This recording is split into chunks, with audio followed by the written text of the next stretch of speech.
So you want to get into podcasting, and with so many different tools out there, it's easy to get overwhelmed on which tool exactly to use. But fret not, Riverside might just be the perfect tool for your podcasting venture. Being a podcaster myself and having launched the Futurist Marketers podcast last year, 2024, prior to me launching it, it's a bit of an intimidating, scary venture, right? Like, how do you get into podcasting? What's the right gear? What's the right tool? To be fair, my background in music, I guess YouTube has helped me a lot in terms of some of those elements. But in terms of the tools, the one that I really started to research a lot more prior to launching the podcast is a tool called Riverside. How we're going to structure this video is very simple. I'm going to show you an overview of the features that Riverside has. Second part of the video is going to be a how-to or tutorial of how to use Riverside end-to-end for most of your podcasting needs. So we're only going to talk about features that are essential. Third is going to be the review segment of the video. So what I like about Riverside, what I don't like about Riverside. And then the final segment, chapter 4, is going to be my conclusions and my recommendations if you should use Riverside or not.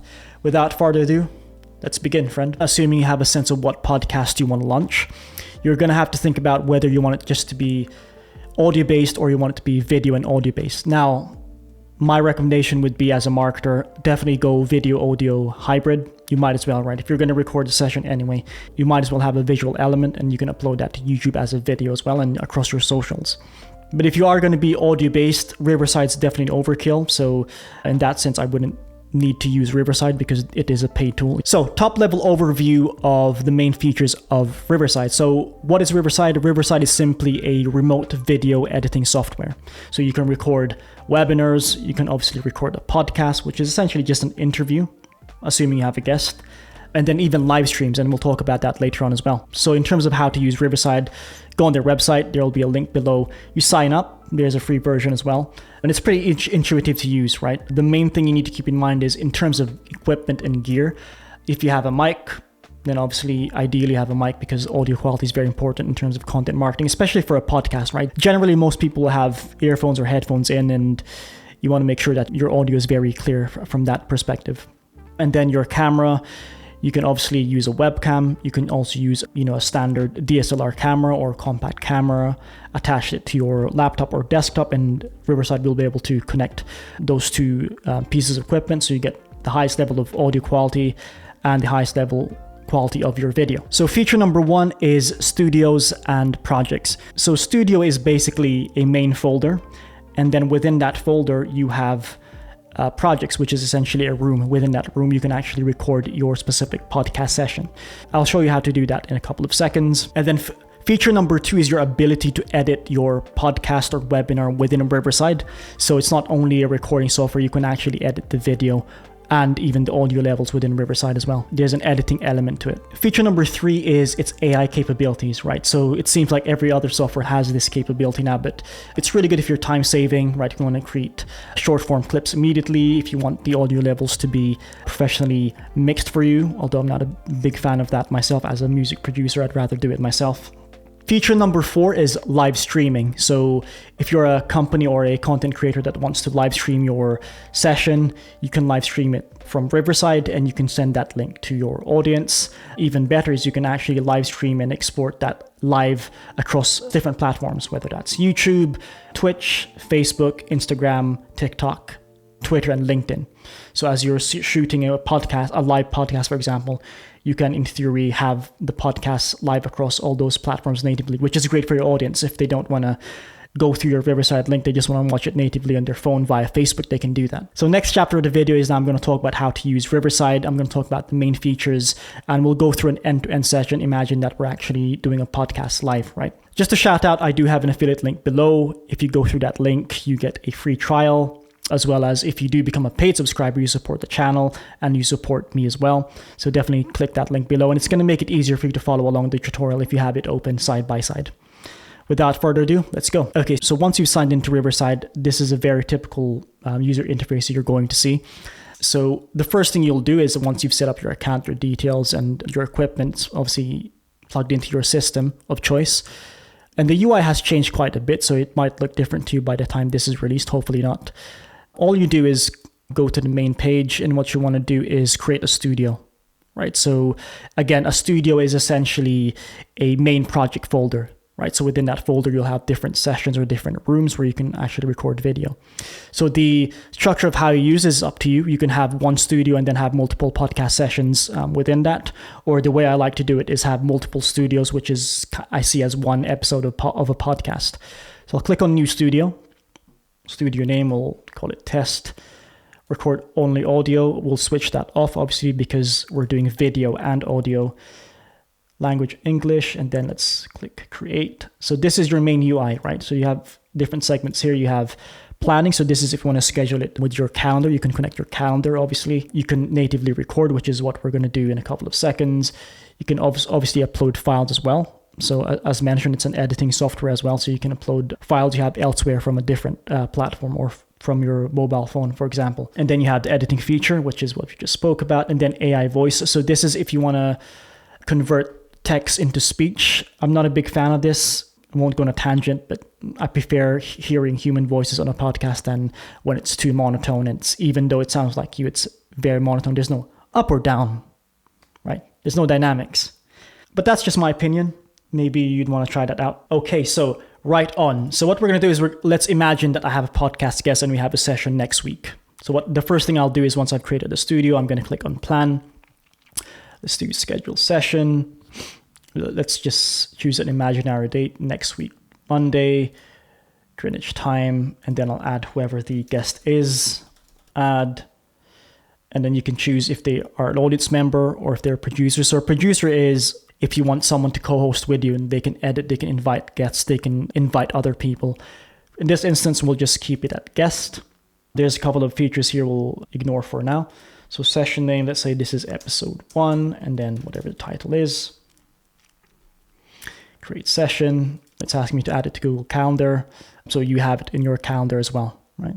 Let's click X for now. So session is essentially a room, right? So this is where people can join in. This is where you can record. So what we'll do is let's imagine it's actually Monday, January 27th. If you're doing a podcast, obviously you want to join a couple of minutes before to set things up, but you'll usually get a link. So in this case, if I go plan,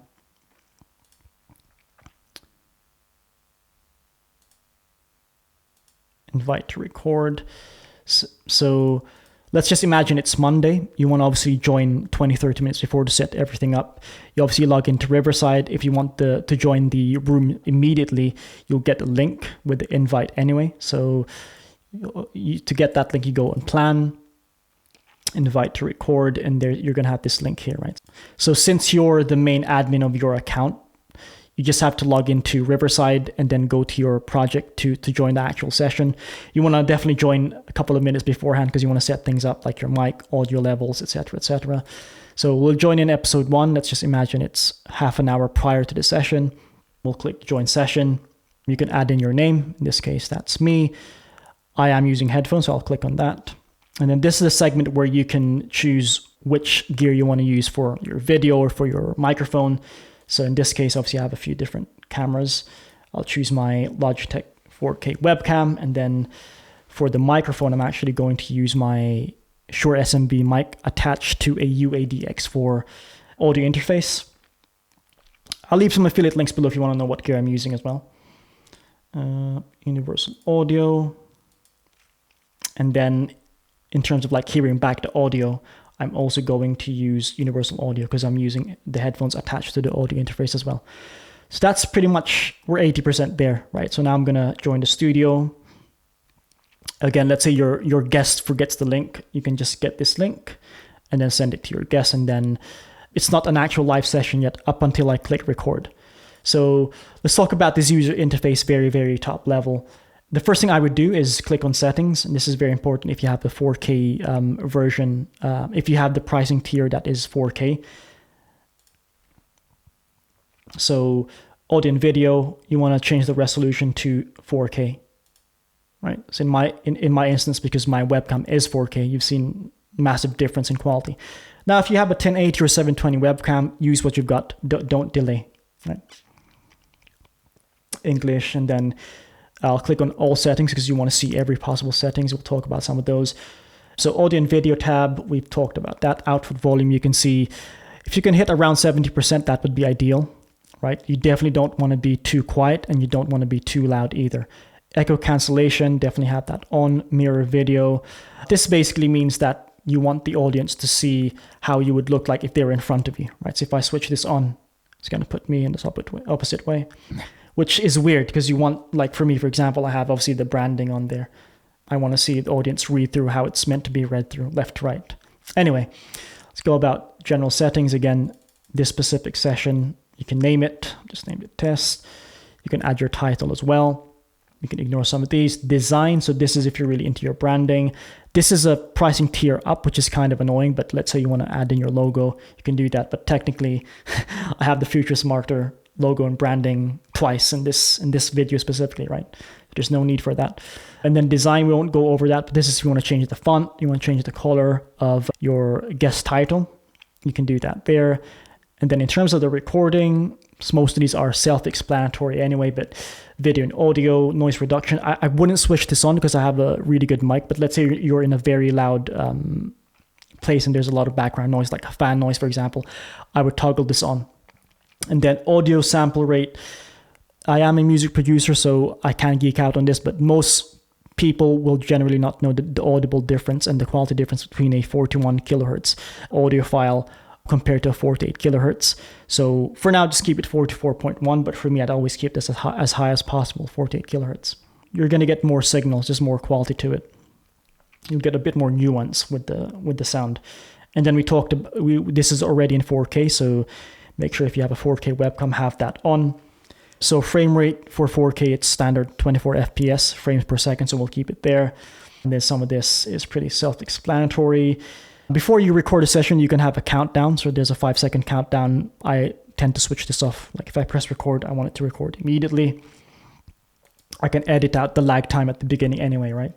Automatically start recording. I think that's a bit too much pressure for you and the guest. If they join in, then it just starts recording. You know, it's people tighten up. So I would switch that off. Live streaming. So this is a tier that I don't have and I haven't used yet. But as mentioned, you can live stream across all those different platforms. YouTube, Facebook, LinkedIn. And it might be something that I do explore for this YouTube channel in a couple of weeks. So yeah, again, most of these are self-explanatory. You want 1080p streaming. You want to hide the watermark for sure. Live stream chat if you want. If you have an audience, they can obviously join at a Riverside using a Riverside link, and they can essentially engage with you live. Advanced, we can ignore for now. There's not really a lot that you need to know. So assuming my guest has joined with their link, you will see another person in the room. Obviously, you'll see that there's going to be a portion of this segment of the right where it's their profile and you can see their audio signals. The great thing as the host of the session, I can actually change their volume as well. So let's say they're a bit too loud, I can lower it. Or if they're a bit too quiet, I can increase it. And same thing with their microphone and their laptop. So this is an interesting feature. If your guest isn't quite technically savvy, let's say they have 3 different mics, 3 different cameras, they don't know which one to choose. What you can do is just assuming this was a guest, so it would obviously be the guest and it'll say guest instead of host. Expand on this segment here, and you can essentially choose the right gear that is preferable for you. Right. All right. So we have everything set up. We have the video set up. We have the stream set up. We know it's 4K. Let's say you want to test it before you actually properly record a live session. If you scroll your mouse over to record, you can do a run test recording. We'll click that. And then it says get ready to say something. It's going to record for a couple of seconds. This is a test 1, 2. This is a test 1, 2. So yeah, we're basically kind of recording, see audio levels, and if you have a guest on, they'll be within the session, the test session as well, right? So this is going to take a couple of seconds. I'm going to probably pause the video, then we can get back to it once the test recording has been uploaded. So the way Riverside works is as you record a session, it's also uploading that file, both of your files, onto the cloud server. So right, so you're streaming, so you're shooting a session, but at the same time, the file is being uploaded. So actually that went pretty quickly. I'll play this video and you can just kind of hear back the quality. And then it says, get ready to say something. It's going to record for a couple of seconds. This is a test 1, 2. This is a test 1, 2. Right, so it sounds good. So you can test again if you want, but it sounds good to me. Let's end the test. So now we're ready to go. All you do is you press record, start recording, and you can see a red signal here that's recording. We're basically live. That's it. You just go as you do as a podcast. I'm assuming you have a script and you just enter the podcast. You'll see that there's an uploading segment here because it's uploading it natively to the cloud, which you can download after, and I'll talk about that next. So you want to make sure after the session, obviously you click on stop, but assuming that you or your guests have potentially slow internet upload speed. So once I click on stop, you want to make sure that this uploading segment here, the UI, is 100%, that it's completely uploaded before they exit. So that's maybe one of the things I don't like, but it's unfortunate when it's downloading natively to a cloud rather than your storage within your computer. So it says upload complete. Hopefully your guest has finished their version as well. So all you need to do now is that we've recorded the session. You say your goodbyes. You go back to your dashboard. You can see that was about a minute. And remember, this is 4K, so it's going to take longer than if it was a 1080p version. And I'm also using a microphone, so the file is going to be a lot bigger than if it was just a low quality mic you're using. So we'll stop this portion of the video. We'll get back once it's been processed and it's uploaded natively to Riverside's servers. So, all right, friends. So now Riverside has processed the video. Let's click on that. And there's a whole bunch of things we can talk about here. So obviously you can play the video. And remember, because it was just my recording, but assuming you have a guest, you're going to have two different files. Within the recording, you'll have two different files. That's what I meant. So within this, if you scroll the way down, you'll see obviously my file, which is Jonathan Milanis. But assuming you had a guest, you will see that their version of the video will be there as well. Or I guess their video file will be uploaded on here. So in terms of my process of editing the video, it's actually slightly different from most of the people that use Riverside. So some people natively edit within Riverside. I use Descript for editing. We can talk about that later on as well. But the first thing I would do is make sure you download the files natively to your software, right? So you could, if you want to just download the transcript, which we'll talk about later as well, you can do that. But the main file you're going to download is this, right? Click on high quality, and then you want to download the raw video, right? So this aligned video is quite interesting. So let's say, both of you join, maybe the guest is a couple of minutes late. The good thing with Riverside is that automatically aligns it. So even if you're recording and then your guest joins a bit later, it can align those two videos. So by the time you edit, it's already aligned for you. You don't have to manually move things around. So you would download the aligned version of the video instead. So let's say you joined obviously at the time, but your guest was 10 minutes late. Most softwares will say that your file was 60 minutes. Let's say it's an hour session, but because your guest joined 10 minutes later, they'll only get a 50-minute version, right? So 60 minus 10, 50. And then having to align that sometimes is a bit of a friction point from an editing point of view. So it's good that Riverside has that feature. But again, you'll click on raw video, you download the file, and then I put that onto Descript, which is not part of this video. I can do a session on that separately if you want. Let me know in the comment section below. But let's say you want to natively edit it within Riverside. Click on edit, very obvious there. Let's do a new edit. And we'll just breeze over this, right? I don't want this video to be like an hour long just to save you time. So you can see automatic transcriptions here. This is a great thing about AI, I guess. It's kind of being able to transcribe your audio into text. So if there's a lot of filler words like filled, you can find those out and then you can remove them. It's not perfect though, right? So everything I say, sometimes it'll transcribe the wrong text or the wrong phrase or word. So something to keep in mind, but you do have a timeline here, right? So it's a standard timeline. All right, as mentioned previously, what's great about Riverside is its AI capability. So one of that is being able to automatically transcribe what you're saying from audio into text, right? So if you have a lot of filler words or there's a couple of segments that are lagging where you're kind of doing small talk, it's not part of the podcast session, you can find that and then essentially just remove it. And you see there's a timeline editing aspect here. So very similar to a Premiere Pro. Let's say I don't really like this segment here. I can just drag it and then press S. That will split it. Or if you want to just remove it, you can obviously click on it and then just press delete or backspace and it removes it for you, and then it removes it for you. So the main 4 AI features that I would look at is actually the main AI features that Riverside promotes. So click on AI Producer here at the top right. So set pace. So set pace is if there's any gaps or silences within the video and you want AI to automatically remove them, you can use that. Although personally, it's a bit hit and miss. Sometimes there might be a segment where I'm very quiet, but then Riverside might see it as silence, and then basically if you clicked on this AI feature, it would delete that segment. So just be very careful there. Next feature is remove filler words. Well, it's called smooth speech. Basically removes any filler words like so those can get removed automatically by AI. Again, it's a bit hit and miss, so if you do use it sparingly, and always double check that whatever the end product is, that it sounds natural at the very least.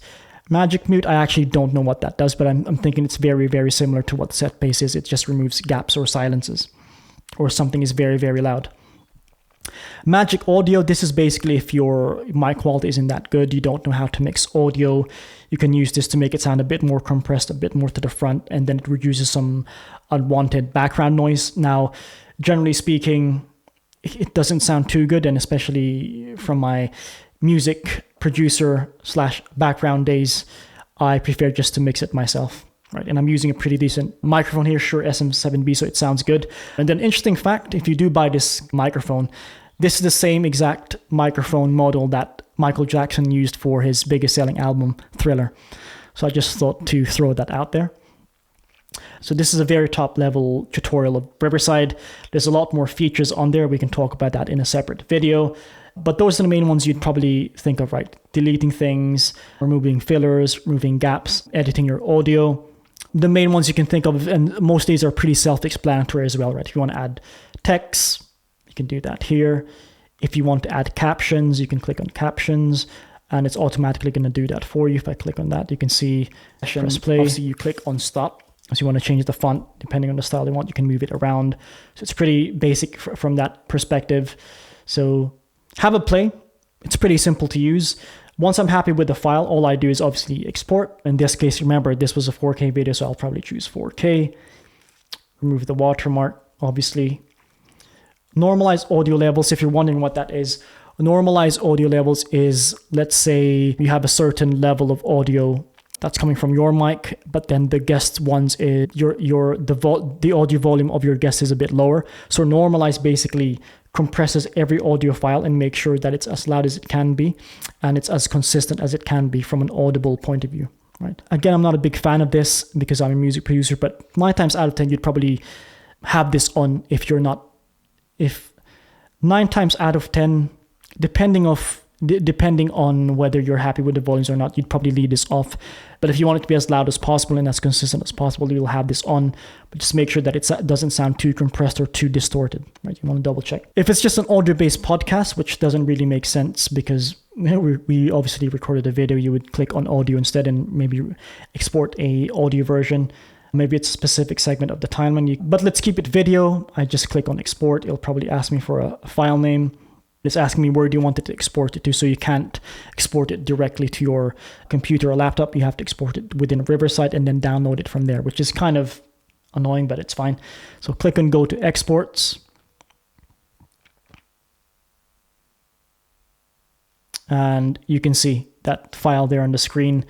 It's been edited a few seconds ago. That's the one we did.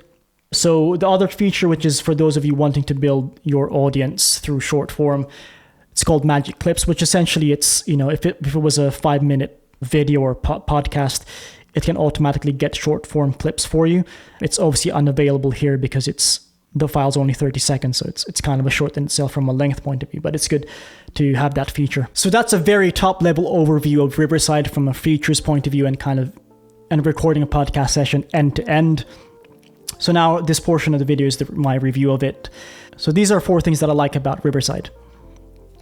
So the first one is it's very easy to use. It's very intuitive. You create a room, you get the link, you send that link to your podcast guests, they join in, you press record, and then you can either edit or export the video at the very end. So it's a very seamless process and it's going to save you a lot of time. The second thing is because it has so many features, including editing features, AI capabilities, in many ways, Riverside will be a video editing tool or remote video editing tool you'll probably use for a while. So you don't have to jump in and use other tools if you don't have to, right? So from an expense point of view, from a time-saving point of view, Riverside's really good for that, right? Because it can do so many different things. So the third thing I like about Riverside is the fact that you can record up to 4K videos, as well as record high quality audio from microphone. So again, it's a very geeky thing, but for me, if you can get the highest quality content out there from an audio and visual level, why not use that? Especially in 2025, the game has changed. You want to kind of elevate as much as possible, but definitely don't be a perfectionist. If you're just starting out, you don't need any fancy gear.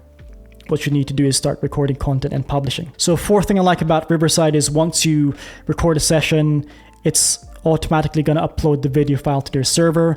So in any case, if your internet gets disconnected or your guest's internet gets disconnected, for the most part, up to the point that the file is uploaded, you'll still have the file itself up to that point, right? So that's quite good. It's kind of a contingency plan if anyone disconnects throughout the session. It's not like the whole session is destroyed, right? You can just pick back up from where you got cut off and continue the session itself. There's not really a lot to dislike about Riverside, which is great, but if I was to mention two, the first one is that its live streaming features, apparently it's very choppy and it's very laggy and it's not super optimized. And I've actually noticed this myself when I joined a company doing a doing a live stream using Riverside, and I knew it was Riverside because of the way it looked like, and the link said riverside.com/whatever the URL path was. It was very choppy, as I said, and the moment the guests started sharing their screens, it was just a disaster from there, from an audio point of view, and then watching the video, it was skipping a couple of seconds, or it was late a couple of seconds, I guess. So if you're going to use it for live streaming, test it out first. It might not be the right live streaming tool for you, but for podcasting, it's great. So the second thing I don't like about Riverside is the pricing tiers. It's not really scalable, and I'm going to share my screen to explain what I mean. Okay, so in terms of pricing, what's great is they have a free tier. So if you want to just test it out, it's great for that. Let's talk about some of the elements of each tier briefly, right? So you can know if you should even try it out. So because the first tier is free, there's no harm, right? There's no risk there, but you only get 2 hours of multi-track recordings. If you're going to do a podcast session, it's very likely, depending on the length of the session, generally it might be an hour. So if it's an hour on average, that basically means you only get 2 hours of recording, which isn't scalable for a free tier, but that's fine. But you still get a lot of the features in terms of editing the video, which is great. Another thing to keep in mind is you can only get 720p. That might be okay for most of us, but generally you want to hit minimum 1080p, right? And then the one reason you probably don't want to use the free tier is that you're going to have interesting prompt there. Let's ignore that for now. Yeah, the second thing is that there's a watermark, right? So by the time you export, it's going to have the Riverside logo on there, which, if you're building your own brand, you don't want another brand in your video, in my opinion. And then the rest of these are pretty self-explanatory, so we can leave that. So the free tier is really just for testing it out, getting used to it, seeing how it works. So definitely download it. And on that note, I do have an affiliate link below, like I said. So give it a go. Give it a try. The next tier, standard, is where it starts to scale from a pricing point of view. It's a bit of a jump, right? From free to $25 a month. So now you get 5 hours of recording, which is decent. But again, if assuming it's a 1 hour podcast session, that's only 5 episodes. So it's not scalable. If you're going to properly double down on podcasting, it's not great for that. This next tier is now 4K, which is great. There is no watermark, so you can export and not have the Riverside branding in your video. And then 48 kilohertz audio quality. That's for the geeks out there.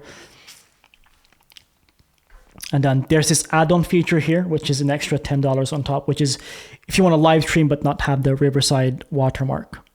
This is kind of interesting thing, like with branding. I know I'm going off trail here, but since I'm assuming you're into marketing or want to learn marketing, why not share this info?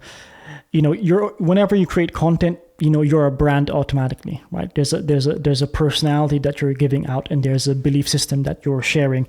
So in this case, for me, a small thing like having another brand logo in your video, it might not mean much to most people, but subconsciously it does, right? Because they'll remember that subconsciously.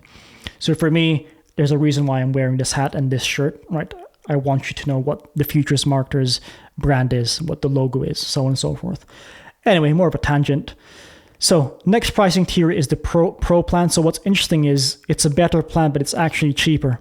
So it's $24. So this is a great pricing hack here that Riverside's done, because the way you pay this isn't actually monthly, right? You pay annually. So whatever the price is, 24 times 12, you'll be paying $288 US in one go. So that's something to keep in mind. This is the plan that I have, as you can see, it says current plan. So now you have 15 hours of multi-track recording. Again, so for me, I've done 11 episodes. I'm very close to that limit. The good thing is that you can either delete past episodes to kind of still keep within that 15-hour multi-recording limit that they have. And this is the problem, because I said it's not scalable if you're really going to create a podcast and have, let's say 50 or 100 episodes. So it's not scalable from that point of view. But if you do use this tier, you can always delete past episodes, so you can kind of keep within that 15-hour limit. But it's kind of annoying that there is a limit. They really want to push you onto this business plan, which you don't really need at the moment. There's no limits on edit. That's fine. And then most of these features, to be fair, you already have this within the standard plan. So I would start out with a free plan, get used to it if you like the user experience, the user interface. But as you can see, I am a pro user, and we'll go on to the next segment of the video, which is my conclusions. So is Riverside right for you? The simple answer is it depends. If you're just starting out, it might be a bit overkill. If you're wanting to just do an audio podcast, which I wouldn't know why you want to just do that, then definitely don't use Riverside. But if you're wanting to build a brand using a podcast, build more content, more awareness, I would definitely recommend Riverside. Not only is it cost efficient, it's easy to use. I personally use it for my podcast when I'm recording a podcast. And remember, Riverside is a podcast recording and editing tool. It's not a podcast publishing tool. So podcast publishing is a completely different process. If you want to upload it to Spotify, or if you want to upload it to Apple Podcasts, you'll need to use a different software. But in terms of recording and editing a podcast, Riverside is definitely a great tool. 10 out of 10 in my opinion. So that's the end of the video. If this video has been helpful, again, there's an affiliate link below. Please do subscribe, and I'll see you again next time, my friend. Peace and love. Out.